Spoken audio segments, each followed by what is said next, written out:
We're here to talk about all things endometriosis, from starting and stopping the pill, laparoscopy surgery, recovery, trying for babies, and raising awareness to one day find a cure. Let's go back 13 years ago, back to 2012. That is when I first started having symptoms. So, little story time. I had no idea that I had anything wrong. I was at work. I should probably put a trigger warning in here because we will talk about blood, we will talk about cuts, we will talk about menstrual cycles, everything. So if you don't want to hear about that and it grosses you out, don't watch this video. Okay, back to the story. So I was working and I was sitting in the office talking to my boss and I started having intense pain, in my stomachy area. I should also note that I have no idea about medical terms, so I'm just going to explain it all in my normal language, like sore tummy, because I don't know what areas are where. So I started having intense tummy pain, a little bit lower, like the uterus kind of area. And it was mostly on my left side. So I went to the bathroom and started bleeding heavily. And I was in so much pain. So I told my boss what was happening. It was a Sunday, so there wasn't many doctors nearby or anything like that. It was a Sunday morning and she was like, go home. You need to go to the doctor right now and just sort out whatever's going on. So off I went to the only available doctor, which was not my regular doctor at all. It was a male, of course, entirely different clinic. But I walked in and I told him what was happening. And he pretty much just said that it's normal, it's part of being a girl, and that pain is just part of having a period. And I was so confused. I was like, but I had my period last week, so this is not my period. So he sighed and was like, okay, I can get you an ultrasound. We'll just see what it says. Now, I was concerned, I shouldn't be bleeding like this randomly out of the blue. I shouldn't be in this much pain for absolutely no reason. So I went and got my ultrasound, and of course there were cysts in my ovaries. There were multiple cysts. The left one was probably the worst. Not probably, it was the worst. I can't remember exactly how many. I think there was 25 cysts, ranging from super tiny to 3 centimeter cysts. That's not 3 centimeters, but like a little golf ball. Little golf ball inside your ovary that is smaller than a golf ball. That's concerning. But anyway, I was freaking out. I was looking at the ultrasound screen while it was being done and I was like, what are all those black dots? They were huge. You could just see them, but that's probably normal. I just didn't know that at the time. I was 15. So I went back to that GP for treatment because I had no idea what to do from there, and he just put me on the pill. So at 15, I was put on the pill for the first time, and that was going to magically get rid of all the cysts and off you go. You don't have anything wrong. You don't have endometriosis. You don't have polycystic ovaries. You're right. Take the pill. See you later. So I did. I listened to him, took the pill. The pain was a lot better. I would have the occasional cyst rupture, but I didn't feel it as strongly as I felt that big one with the bleeding. So life just went on. Years went by, things were good. Honestly, pain did not affect me on a day-to-day basis, which was fantastic. August 2021, we decided we wanted to start having a baby. So we went off the pill, started trying. I don't know why I said we, because my husband was not taking the pills. Just me. So I got off the pill.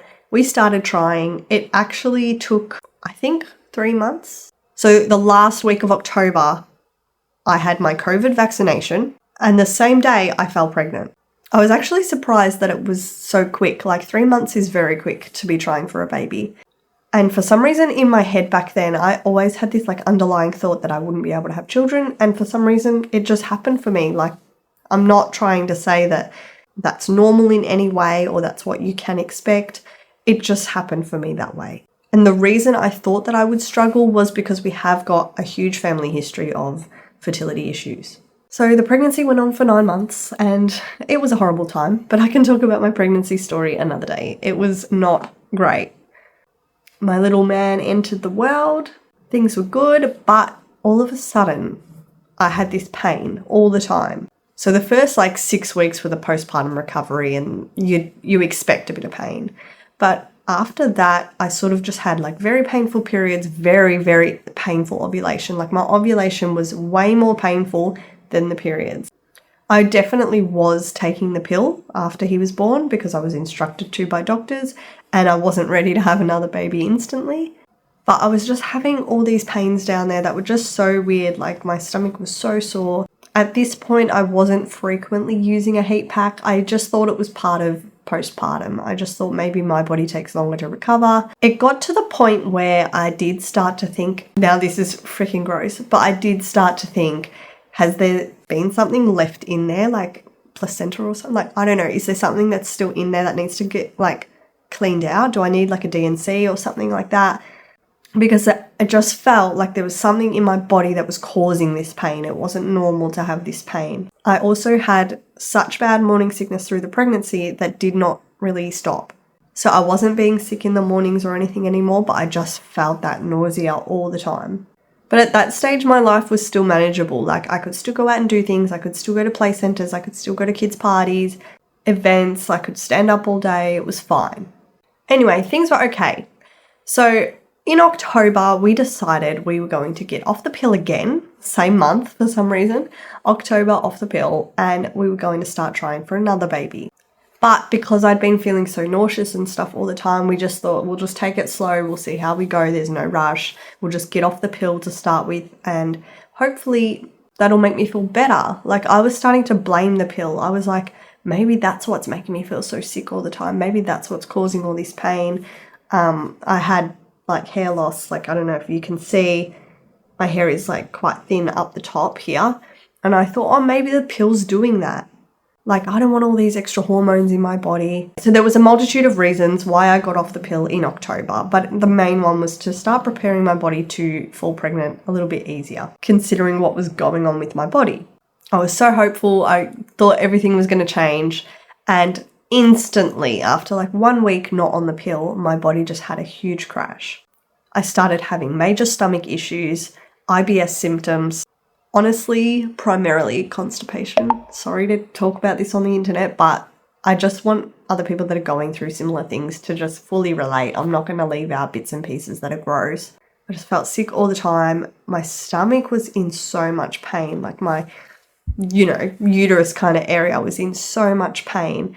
Like there was times where I was at work and I was clinging on to dear life to try and stay for the rest of the day. I worked an hour away from home. So to get there initially was a big step. Like there'd be times in the car where I was like, I'm not going to make it. Anyway, I would get to work and then I'd go, okay, I need to do my 8 hours here. Like I need to just get through this.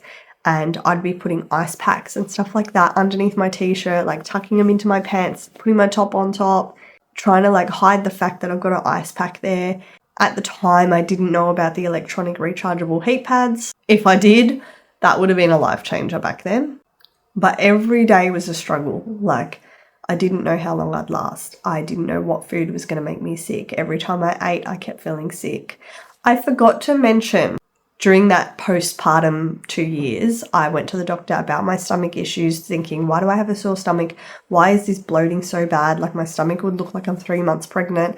And I was diagnosed with celiac disease, not through a colonoscopy, just through a blood test. But it turns out that I had to eat gluten for another test, and it literally had no effect on my body. So I spent 7 months living as a celiac, fully gluten-free, absolutely no risk, no cross-contamination, 7 months of that. I lost so much weight. I lost 20 kilos from being a celiac to now find out that I wasn't celiac at all. And these misdiagnoses mess with your head. Like they make you not want to go back to the doctors. You're just like, I may as well just sit here and deal with the pain because nobody's going to listen to me. People are just going to make up their own situations or pick the easiest option. And at the time, I thought the doctor that diagnosed me with celiac was onto something. I was like, oh, finally, someone's looking at something different. But anyway, not a celiac. I completely forgot where I was up to. But yeah, I was skin and bones. I was working hard. I was in so much pain. My belly was bloating. And then it just got worse and worse. It got to the point where I could not work anymore. I could barely make it into the car. I actually had like a little bit of a cold, but all this intense pain at the same time. So I was very run down, and I went to the shops and I actually fainted in the middle of the shops. And it was very embarrassing. I am a fainter, but I have never fainted in public, like that publicly. I've fainted in the public toilets and things like that where no one needs to know about it. But I just dropped in the middle of everyone at the register too. So like people were waiting in line behind me and here I am just on the floor. So that was just fantastic.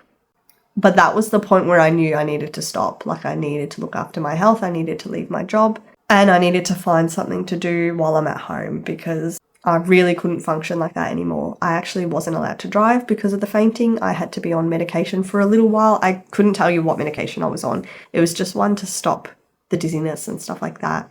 My heart rate was really high at the time for some reason. It just kept spiking. I did start to believe it might be POTS, but I had a Holter monitor and that came back all good. And the lady that did do that test said to me, like, this Holter will make a liar out of you. Like, it'll tell you there's nothing wrong and you know what you're feeling. So, you know, don't be afraid to look into it a bit more and whatever. So I just kind of did the test and let that go because there was so many other things going on that I couldn't tell what was what. I left my job. I decided to stay home. I went back to my GP, tried to work out what was going on, why my stomach was so sore. I got referred to a gastroenterologist who said that it is just IBS and that there's nothing they can do for me. And I asked for a colonoscopy and an endoscopy and he said there is no point doing it because you've got IBS. They're not going to be able to see anything. And he said, oh, we can do it if you want. And I was like, well, obviously no one really wants a camera up their ass, so no, I don't really want to. And if you're not confident that I'm going to even get anything out of this or any kind of result or confirmation, then why would I bother? So I walked out of the room and that was that. I didn't end up getting the colonoscopy. And at that point, I was so exhausted. All they kept saying was that it's IBS. It's IBS. There's nothing you can do. There's no point having any treatment. The one thing that I think a lot of the doctors struggled with was the fact that I have issues with constipation, not the other way around. So they were giving me medications that would slow down my digestive system, when in fact that was not fixing it. Like that was causing more problems because I needed to go. I didn't need to slow it down. So they were treating me as if I had IBS-D instead of IBS-C, which is what I have. I don't know. So it was just absolutely a waste of time. And they were telling me to take Metamucil and all these fiber things, and that was just bloating my gut right out. So I retreated back to my hole, into my little bed, and I was just like, I'm not doing this. I'm not doing any of this medical stuff. Like, they're just making me feel even worse. We're not getting anywhere. We're not getting any answers. I'm being told that this is normal and this is just what I have to live with for the rest of my life and suck it up. But then I sort of realized I can't live like this either. I can't live with the doctors doing all these things that were incorrect, but I also can't live the way I'm living. Honestly, it was very dark. It was very depressing. It was very lonely. I felt like nobody knew how I felt. Nobody really knew how much pain I was in because often I would just act normal and try and go to things and just pretend, no, it's a good day today, when it wasn't. It obviously wasn't. A lot of the time I was struggling. And I was such a people pleaser that I would just say yes to doing things even if I felt like crap. And that's when I went, stuff it. I'm going to go back to my good GP, the one that's always listened to me properly and has been with me through all my pregnancy, knows that I have poor health, but we haven't obviously been able to figure out why. But I went to her and I just said, look, I want to see a gynaecologist. So she referred me to one and she was great. She did say we can do a surgery, but you may find nothing. You may not have endometriosis at all, and you might find absolutely nothing. But I was like, I'm sick of just stuffing around here. Let's just do the surgery and see what happens. So my laparoscopy, I had to fast for it, which is a standard when you're going under anesthetic. They definitely found endometriosis, and they did the excision method to remove that endometriosis. When I come out of surgery, they said it was on my bladder, it was on my bowel, it was all over the left side, my left ovary, which makes total sense because going back 13 years ago, my left side was the one that was always having issues and causing me pain. It was in several other spots as well, but I can't really remember off the top of my head, and I can do a full laparoscopy story if you guys want to see that, see the scars, see everything. But for this endometriosis story, it was quite a lot of endometriosis. They said that it was stage 3. Now, the thing I want to point out about endometriosis is you can have stage 1 and you could feel more pain than someone that has stage 4, or vice versa. You just can't tell what somebody's feeling no matter what stage of endometriosis they have. But I was diagnosed with stage 3 endometriosis post-surgery. After surgery, I did not expect the recovery to be what it was. So I had 5 incisions, keyhole, And I thought they were so tiny that it wouldn't be that painful. I mean, I've had a baby, I've had stitches, like, I'll be right. Nah. 2 weeks you need off work. Definitely 2 weeks off work if you can. The first entire week I could barely stand up, and I'm not one to complain about pain. I barely took the pain medication they gave me. I think I took it for 2 days and I didn't like the way that it kind of felt in my head. It would like knock you out and stuff, like, which is probably a good thing, but I've got a baby to look after at the same time. So I was just like, no, I'm not taking this sort of stuff. Yes, I did have people arranged to help with my baby. My family was all on board when I had my surgery and they definitely looked after him, but he still wanted to come and see mummy and, you know, come and sit in the bed with me and things like that. He did body slam my belly a couple of times, so that probably didn't help. But anyway, the pain wasn't too bad. They cut through muscle. Let's just say that. They cut through muscle to do what they need to do. So the recovery and the pain when you're trying to like sit up and move around and walk around is quite intense. I will say after the 6 weeks post-op, endo pain was pretty much gone. I was told to get back on the pill immediately, which I'd actually started taking prior to surgery because I just couldn't handle it anymore and I was willing to mask this feeling in any way possible. So I continued taking the pill immediately after surgery. The only thing that I was doing, I was taking the pill correctly, which means when it was the 5 sugar pills, I would not take the hormonal pill and allow it to bring on a period. I didn't know anything about skipping periods and things like that. I thought it was bad for you, but more on that later. So for me, the pain definitely eased up after the laparoscopy, and at my 6-week review, I said to her, like, thank you so much, you've changed my life. But in saying that, I get weird pains sometimes, and I think they're actually related to the surgery. So between my belly button and my first closest incision, I get this pain there.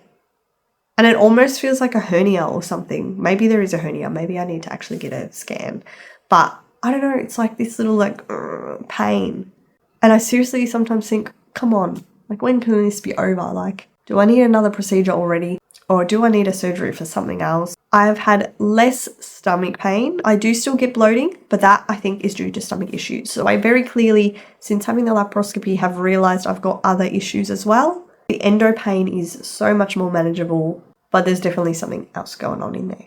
I do believe I have adenomyosis. However, the doctor told me that I can only have that diagnosed if I take my uterus out and send it to a lab. Which, sorry to say, I don't believe that's true because I know a lot of people that still have a uterus in their body that have adenomyosis.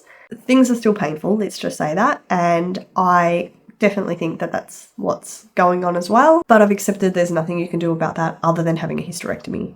And I will be getting a hysterectomy one day. 100% I will be getting a hysterectomy one day. I would definitely like some more babies, but it's on the cards. So back to taking the pill. So I was taking it as normal, and then I had a few events coming up. And when I would have the sugar pills for the week, my period would be horrible. So even though I've had the surgery, the week of the period, it wasn't heavy or anything like that, but it was intense. The pain was unbearable. The nausea would come back. It felt exactly how I did prior to having surgery, but only for the space of a week and not full time. So I was kind of like, I'll take the wins with the losses. You know, this is better than what it was. I had like my sister's hens coming up, my sister's wedding, and I was like, I can't be unwell during her events. Like, I really can't afford to miss anything. So I started taking the pill continuously. I did my research and I found out that when you have a period on the pill, it's not even a period. It's just breakthrough bleeding for no reason, basically. I thought like you had to take it and give your body a clean out or something. I don't know. But you do not. So I've been taking it continuously for the past month and a half now, and it's been so much better. Look, I still have days where I feel really sick. I still have days where I have trouble going to the toilet as regularly as I should. I can't say that I just live a completely normal life because I definitely don't. But skipping my period makes a world of difference. You're not out of action for a full week like you were. Now, I'm not giving medical advice. I'm not telling you to go on the pill. I'm not telling you to skip your periods. I'm not telling you to do anything. I'm just saying that this is working for me currently. Who's to say it will work in 5 years' time? Probably not. I'll probably be back in hospital having another surgery. But for now, it's working. I don't know the science behind it. I don't know if there's a natural way around doing this. I've heard about all the baronial stuff, but sorry, I've tried putting castor oil on my belly and it just doesn't do as much as a heat pack and taking the pill does for me. There is a lot of questions circulating whether the pill causes endometriosis and all that sort of stuff. I don't know the answer to that, and if it does, it's too late for me. I've been taking it for 13 years straight, literally only stopping to have a baby. So having endometriosis has definitely affected my plans and my emotional state, my identity.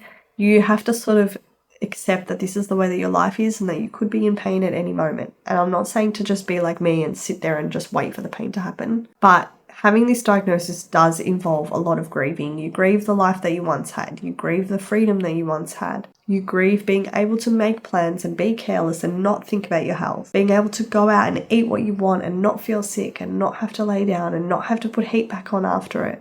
With endo often does come stomach issues regardless of how good you are and how healthy you are and how nutritiously you eat. The stuff's all connected. It's definitely something I still have a lot of strong emotions about, and I still struggle a lot with dealing with this because I think forever you just grieve what used to be. And at the moment I'm just navigating how to make life easy, how to learn to say no to certain things without feeling guilty, how to rework plans to suit my needs. For example, if I'm having a bit of a sick day, I definitely prefer to go over to somebody's house and have a cup of tea rather than going to sit down dinner, because if I feel unwell, I feel like I can't leave. Or if I've just ordered my food and I need to go, I can't.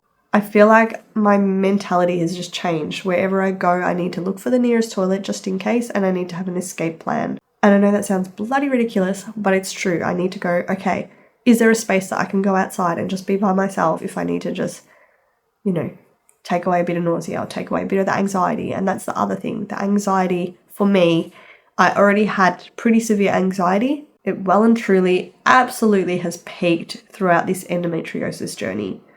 I'm constantly worried about getting pain. I'm constantly worried about being in public and how people are going to perceive me. I worry about going places on my own. For a while, I couldn't even leave the house. I couldn't even go to Coles to get groceries. I couldn't even go visiting family. I just wanted to be home in bed and not panicking because I was having that many panic attacks. It wasn't funny. And that's something that I'm still navigating, and I hope that it passes, and I may need professional help in that aspect. I'm really not sure. Like I said, I'm still navigating it, and I'm still navigating what my body's doing. I think it's hard when you've got a toddler in the house because it's like 1 minute you're sick because of your actual issues, then the next minute you're sick because, like right now, I have a cold. It's really hard to navigate what are your symptoms and what's a temporary thing. I'm definitely not ready to get off the pill just yet, and I'm partly scared of the roller coaster that could come with that. So that's a summary of my endometriosis story. If you've got endometriosis, don't be afraid to cancel plans. Don't be afraid to say no to things that make you uncomfortable. Don't be afraid to put your health first, regardless of what anybody thinks or what anybody understands. Because chances are, if people haven't experienced it, they're not going to understand. I could go on and on about my grievances with our medical system, but at the same time, they truly have helped me. Without that surgery, I don't know where I would be right now, but I couldn't go on the way that I was. I was absolutely bedridden, and I'm not joking. I'm not saying that I was just being lazy and being in bed. I really couldn't do anything. I spent every night with a bucket beside me. I could barely get up. I was heating heat packs for 4 minutes at a time and burning my skin. I had burn marks on my skin because I just could not bear the pain, and the pain of the hot boiling heat pack was the only way to soothe the pain that was going inside. So yeah, I'm kind of ending this on a negative, but what's positive about having these conditions? The only good thing we can do is support each other, understand each other, and learn about each other's illnesses and raise awareness for them so that people out there can find answers. The people that are doing research have more support for this kind of stuff because it is a horrible, horrible disease. If you have any questions about my endo and my journey, endo in general, even though I'm definitely no expert, there's probably a lot of people that I can direct you towards. If you just want to talk about your journey in the comments, go for it. I'd love to know the differences. I really haven't talked to a lot of people about mine. If you have really personal and specific questions, go for it. I'm open. Thanks for watching. I'll see you in the next one.